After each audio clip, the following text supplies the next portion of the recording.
everybody, and welcome to the Bruce Scott Show. As many of you may or may not know, today marks the 40th anniversary of Star Wars. So what we're going to do is we're going to pay tribute to the entire franchise, one movie at a time, and we're going to start with the best place of all to start, with the original from 1977, Star Wars: A New Hope.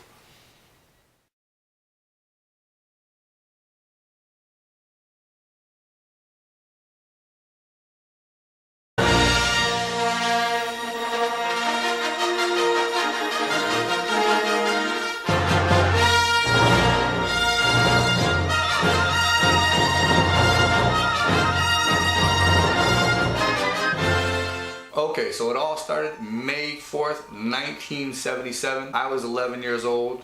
That was definitely a long time ago in a galaxy far, far away. I had lots of hair and was much younger. Now this movie, I didn't know much about it. I didn't hear the buzz. 11 years old, you know, how much am I really going to know about an upcoming movie? I had no clue what it was until my Uncle Tony said, hey, you know, my Uncle Tony came and picked me up to bring me to see this new phenomenon that was going on that everybody was talking about. So we got in the car and we're driving to the Showcase Cinema. It was amazing right from the beginning, because as we rounded the corner to the movie theater, all I could see was people lined up across the front of the movie theater, outside the movie theater, down the side of the movie theater, probably a couple hundred people. I had never seen anything like it. Now, since then, of course, we've seen people camping out for movies and, you know, all that kind of stuff, you know, but for me at 11 years old, it was quite the phenomenon.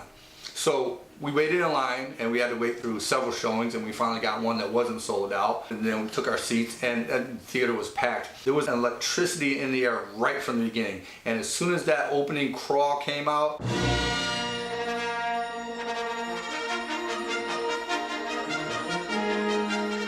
that was it. The place erupted in applause. It was truly electric. I don't know if I've quite experienced anything like it since then.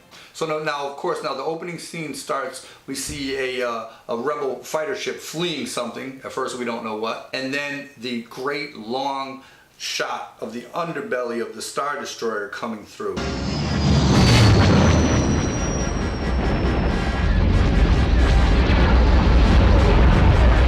And it gave you a real scope of the size of the difference between the two ships. So after that, that rebel ship gets pulled up into a tractor beam and the Empire starts to try to board their ship. So the rebels, now I'm not going to go into every detail of the movie because, you know, most of you have seen it by now. If you haven't seen it by now, you definitely need to see it. So I'm not going to go through every detail, but we do have to set the stage a little bit, and I'm going to touch on parts of the movie. So the rebels are, of course, resisting the Empire soldiers and the stormtroopers from boarding their ship. And this sets the scene for the entrance of one of the greatest villains of all time.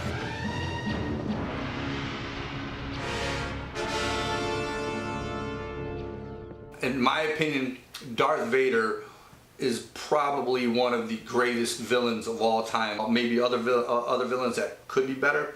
I just don't see it. He had the combination of the physical size, kind of the armor and the mask, and kind of an invulnerability right away about him. And then, of course, when he grabbed the rebel soldier and choked him, now he lifted a grown man in the air with one hand. That is a feat of superhuman strength. So you knew that this guy was someone to be feared. And a lot of times in movies, they try to do just that. They try to make the villain someone to be feared, and it just never translates as well as it did with Darth Vader. Right from the beginning of that movie, you knew this was a bad dude. So now, the basic story, of course, is about a simple farm boy, Luke Skywalker, who's doing his duty on the farm, but he knows he's meant for more. He feels he's meant for more. He has that typical young man, teen-ish angst of, okay, this is where I'm at now, but there's more to life than this. There has to be. And so immediately, I think that struck a chord with many of us, because we've gone through the same thing. He quickly finds out that there is a lot more out there for him than that simple existence. R2d2 and C3po, played splendidly by Anthony Daniels and Kenny Baker. R2d2 being the kind of the driving force in the early part of the movie. He had a mission. Right there. He had a mission to complete, and C3po was more of a semi-willing accomplice. You know, he kind of went along, but he wasn't really thrilled about it. R2d2 ends up leading Luke to Obi-Wan Kenobi. And I just love the concept of Obi-Wan, old Ben Kenobi, living up in the hills. The concept of the former Jedi warrior, kind of he's seen his share of wars, he's done with it, he's out of the game, and he's trying to lead a peaceful existence. So after Ben Kenobi rescues Luke and the two droids from the Sand People, they sit down and have a conversation. And during that initial meeting, Obi-Wan tells Luke a little bit more about who he is and about who his father was and about the Force. Now, the introduction of the concept of the Force was one of the things that added such an extra dimension to this entire movie. Now, first of all, it was, you know, it's a sci-fi space opera, which was kind of mind-blowing enough as it is. But the Force added kind of a spiritual element to it, if you will. You know, an all-encompassing force that guides us and binds us, and then you can actually use to manipulate things and to use basically a form of telekinesis. So he starts to explain the concepts of the Force to him. And right from the beginning, I talked in other movies about lack of character development. This sets the stage for the beginning of Luke Skywalker's character development. At that time, he's a simple farm boy, but he has the ability to be so much more. And through the first movie, we see the beginning of that. He doesn't become the full-on Jedi warrior, but he is started on that path, and he starts to use the greatest weapon of all time, the greatest movie weapon innovation of all time, the lightsaber. What is it? Your father's lightsaber. This is the weapon of a Jedi Knight. Not as clumsy or random as a blaster. An elegant weapon for a more civilized age. Who doesn't love the lightsaber? I don't know how many households have had broken lamps and windows and furniture from people swinging around their made-up lightsabers. One of the coolest innovations to movie weaponry of all time. And you know, with that, what the lightsaber did was it added a swashbuckling element to a sci-fi movie. That's kind of mind-blowing. I mean, here you're gonna have laser battles with the phasers and all that stuff, and now they introduce the lightsaber. It almost combines sci-fi with an Errol Flynn movie. So it was that was a stroke of genius. I don't know if it was Lucas himself that thought of the lightsaber or who it was, but that was a stroke of genius. So Obi-Wan and company find out that R2 has an important bit of information that needs to be taken to Alderaan. Obi-Wan tries to convince Luke to go on the journey with him, but they need transportation to get to Alderaan. Mos Eisley Spaceport. You will never find a more wretched hive of scum and villainy. So they get to basically what we call a dive of a bar.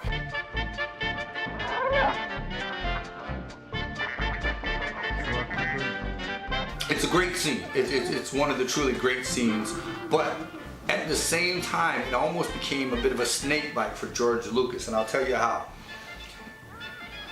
He used, you know, some puppetry and different creatures and, you know, different looking beings representing aliens, and it worked marvelously. It was a great scene, but after that, he really started getting a little crazy and carried away with the Muppetry. It almost ruined parts or whole segments of some of the later Star Wars movies, but we'll get to that. So this is the introduction of Han Solo, played brilliantly, of course, by Harrison Ford. Now, Harrison Ford obviously has been the most accomplished actor out of that whole cast, but Harrison Ford became the breakaway star, and it was obvious from the very beginning why. This guy just oozed charisma and swagger. He was the perfect kind of roguish guy to add to the cast. After a brief fight scene just before he takes off, that was a great little scene. And now where I want to pick it up next is when they're coming upon the Death Star, and one of the great scenes of all time. As they're getting closer, they're speculating as to what this is, and they thought it was a moon. And of course, the famous line, "That's no moon. It's a space station." That is one of the great scenes of all time, because you understand the scale of what you're witnessing. So they get caught in the tractor beam, of course. They go into the cargo holds to hide.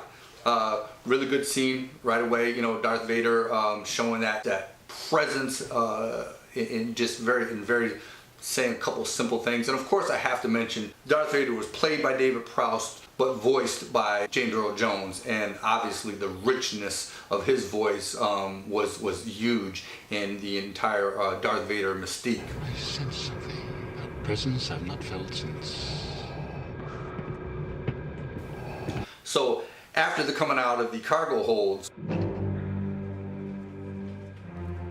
Han Solo was kind of griping about the whole plan, and Ben Kenobi had one of the great lines in the movie that doesn't get talked about a lot, in my opinion, and that line is the following. Damn fool, I knew that you were gonna say that. Who's the more foolish, the fool or the fool who follows it? That was great. I've used that line since then several times. I know I'm a little bit corny, but it's great. He kind of really just put him in his place. So now, once on board, Ben Kenobi sets off to release the tractor beam, and Luke, Han, and Chewie, and they set off to free Princess Leia. Princess Leia, portrayed by Carrie Fisher, she showed a strength that is different from how they're trying to portray female characters nowadays. You know, nowadays it's the female character and I can do anything and I'm better than a man and so forth. That wasn't the vibe that was portrayed by Carrie Fisher in portraying Princess Leia. Yeah, she was very strong, very opinionated. She definitely gave off the air. You could believe that she was a princess. You know, she was used to better. She was used to being in a position of kind of calling the shots. The next part I want to get to is the battle between Darth Vader and Obi-Wan. The classic, you know, good versus evil battle. Obi-Wan sacrificed himself so that Luke and Han and Chewie and company can make their escape in the Millennium Falcon. So anyways, they make their escape, get the plans to the rebel base to dissect and see if they can find any weaknesses. So now the Millennium Falcon takes off, they get the plans to the Rebel Alliance, they analyze it, and they find a flaw in the Death Star. Now in retrospect, now that we know what we know, that the major designer of the Death Star did so against his will, it makes more sense that he would put something like that in there so that they could be ultimately defeated. So of course they analyze the plans, they find the flaw, and they swoop in there. And you know, of course, Harrison Ford's character Han Solo comes in and he shows that, you know, even though, you know, he's a bit of a rogue, he was a man of character and came back and helped save the day. You're all clear, kid. Now let's blow this thing and go home. And of course at the end they blew up the Death Star. You know, this movie gives us a lot that we don't see nowadays. You know, one thing in particular is the fact that the heroes in this movie are truly heroes. They're good people through and through. You know, especially in the cases of Obi-Wan and Luke. These guys they're almost religious figures, if you will. I don't want to go too far with that comparison, but almost religious figures, if you will, and using the light side of the Force. They always want to do the right thing. And nowadays, in films nowadays, it's all about the anti-hero. You know, yeah, he's the hero, but he kills a lot of people and he swears and he's bad, but he's good. Is he bad? Is he good? You know, that wasn't the case in this movie, and that's one of the things that made it so pure and so kind of magical, if you will. I don't want to be corny, but in some ways the movie was a bit magical.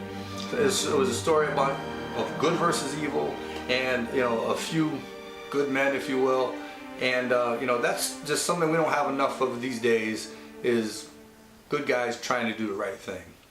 So for this movie, I'm going to give what for me is an unprecedented rating. This movie has to be a 5-star movie. It launched an entire industry and it titillated the imagination of millions upon millions of young boys and girls. So that's it for this review. The next one is going to be on The Empire Strikes Back, and I hope you tune in to check it out. And if you like the video, don't forget, comment, like, and subscribe.